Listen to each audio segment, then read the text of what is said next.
This is the brief on Vygotsky's Zone of Proximal Development, or ZPD. So, ZPD.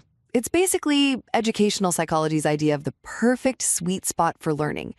Think of it as defining that gap between what a student can manage all alone and what they could do with just a bit of guidance. And that gap? That's exactly where good teaching needs to aim. First up, let's nail down what the ZPD really is.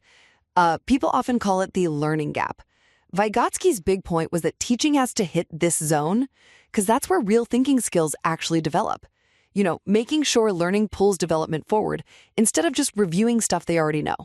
Second, who's giving the help?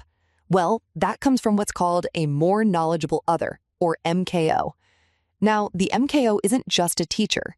It can be anyone, or even anything, that knows more about that specific task than the learner. Could be a coach, yeah, but also maybe another student, or even like a helpful app or video tutorial. Pretty flexible. Finally, the kind of help the MKO gives, that's scaffolding. Think of it like temporary support beams while learning is under construction. It could be showing how it's done, breaking the task down into smaller bits, or just giving little hints. But here's the key. That support has to fade away gradually as the learner gets better, so they don't become dependent. So find that ZPD, use some temporary scaffolding, and you really help learners cross the bridge from needing help to doing it themselves.